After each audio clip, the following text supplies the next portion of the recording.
നമസ്കാരം. ശക്തമായിട്ടുള്ള എതിർപ്പുകളെ വകഞ്ഞു മാറ്റിക്കൊണ്ടാണ് രാഹുൽ മാങ്കൂട്ടം MLA മുന്നോട്ട് നടന്നു കയറിയത്. പാലക്കാട്ട് പ്രവേശിക്കാൻ അനുവദിക്കില്ലെന്നും രഹസ്യമായി എത്തിയതുകൊണ്ടാണ് അദ്ദേഹത്തിന് അവിടെ കാലുകുത്താനായിട്ട് കഴിഞ്ഞതെന്നുമുള്ള വെല്ലുവിളികളെ അദ്ദേഹം കൃത്യമായി നേരിടുകയും പുല്ലുപോലെ അതിനെ അവഗണിക്കുകയുമാണ് ഇപ്പോൾ ചെയ്തിരിക്കുന്നത്.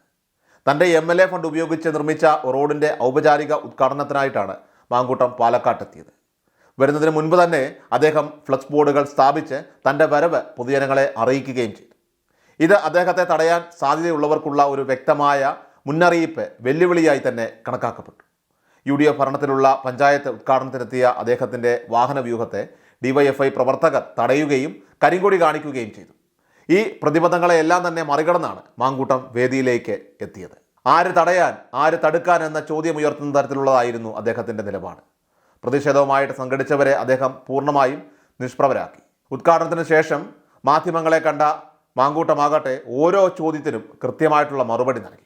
തൻ്റെ പഴയ വീറും വാശിയും തിരിച്ചു പിടിച്ചതായിട്ടും എല്ലാ വിമർശനങ്ങൾക്കും കൃത്യമായി മറുപടി നൽകുമെന്നും അദ്ദേഹം പ്രതികരിച്ചു. സത്യത്തിൽ അദ്ദേഹത്തെ താഴ്ത്തിക്കെട്ടാൻ ശ്രമിച്ച റിപ്പോർട്ടർ ചാനലിന് മുന്നിൽ പോലും നെഞ്ചു വിരിച്ചു നിന്ന മാങ്കൂട്ടത്തിന് മുന്നിൽ അവർക്ക് തലകുനിച്ചു പോകേണ്ട ഒരു അവസ്ഥയാണ് അവിടെ ഉണ്ടായത്. മാധ്യമങ്ങളുടെ ചോദ്യങ്ങളെ അദ്ദേഹം ഫലപ്രദമായി തന്നെ നേരിടുകയും അവരെ നിശബ്ദരാക്കുകയും ചെയ്തു. പ്രസ്തുത ദൃശ്യങ്ങൾ നമുക്ക് കാണാം.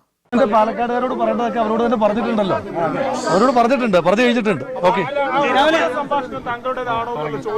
അതെല്ലാം ഞാൻ ഓൾറെഡി മറുപടി പറഞ്ഞു.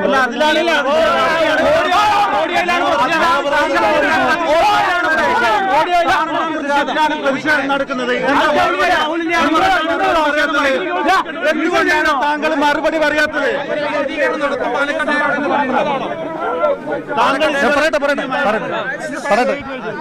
അതായത്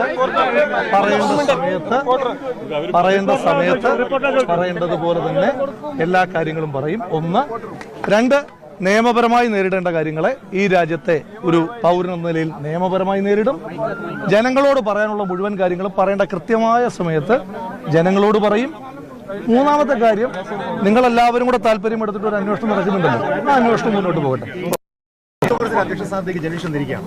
യൂത്ത് കോൺഗ്രസിന്റെ അധ്യക്ഷനായി പ്രിയപ്പെട്ട തൃശൂർ ജില്ലാ യൂത്ത് കോൺഗ്രസിന്റെ മുൻ പ്രസിഡന്റായും ജില്ലാ KSU കമ്മിറ്റിയുടെ മുൻ ഉപാധ്യക്ഷനായും എൻ്റെ കമ്മിറ്റിയിൽ സംസ്ഥാന യൂത്ത് കോൺഗ്രസ് കമ്മിറ്റിയുടെ ഉപാധ്യക്ഷനായിട്ടുമൊക്കെ പ്രവർത്തിച്ച ഉജ്ജ്വല സംഘാടകൻ ശ്രീ OJ ജനീഷ് തെരഞ്ഞെടുക്കപ്പെട്ടിരിക്കുകയാണ്. ജനീഷിൻ്റെ സംസ്ഥാന യൂത്ത് കോൺഗ്രസ് കമ്മിറ്റി പ്രസിഡന്റായിട്ടുള്ള പ്രവർത്തനം ഏറ്റവും മികച്ചതായിരിക്കുമെന്ന് അദ്ദേഹത്തോടൊപ്പം പ്രവർത്തിച്ച ഒരാളെന്ന നിലയിൽ എനിക്ക് നല്ല ബോധ്യമുണ്ട്. ശ്രീ ഷാഫി പറമ്പിൽ സംസ്ഥാന യൂത്ത് കോൺഗ്രസ് കമ്മിറ്റിയുടെ പ്രസിഡന്റായിരിക്കുന്ന കാലത്ത് ഞാനന്ന് സംസ്ഥാന യൂത്ത് കോൺഗ്രസ് കമ്മിറ്റിയുടെ ജനറൽ സെക്രട്ടറിയാണ്. തൃശ്ശൂരിൽ സംസ്ഥാന സമ്മേളനം അത് സംഘടിപ്പിക്കുന്നത് ജനീഷിൻ്റെ കൂടി സംഘാടക മികവിനെ കണ്ടിട്ടാണ്. ഉജ്ജ്വലമായ ചരിത്രത്തിൻ്റെ ഭാഗമായി മാറിയ ആ സമ്മേളനത്തിന് നേതൃത്വം കൊടുത്ത ആളാണ് ശ്രീ ജനീഷ്. അതുപോലെ തന്നെ ലോ കോളേജിലെ വിദ്യാർത്ഥിയായിരിക്കുമ്പോൾ ക്രൂരമായ SFIയുടെ മർദ്ദനങ്ങൾക്ക് ഏറ്റുവാങ്ങേണ്ടി വന്നിട്ടുള്ള, ഒരു തവണ ലൈഫ് ത്രെറ്റ് പോലും ഉണ്ടാകുന്ന സാഹചര്യം ഉണ്ടായിട്ടുള്ള ഒരു പൊതുപ്രവർത്തകനാണ്.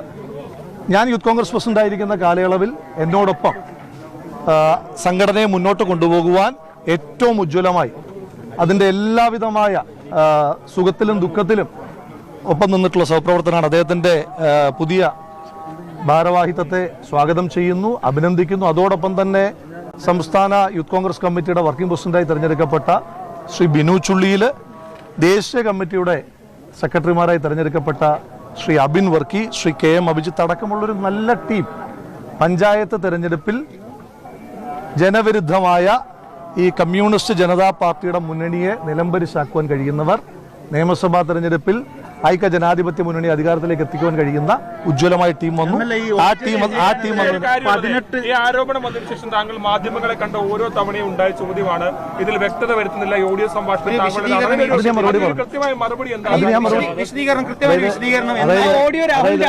അതായത് എനിക്ക് പറയാനുള്ള മറുപടി കൃത്യമായ സമയത്ത് കൃത്യമായ സാഹചര്യത്തിൽ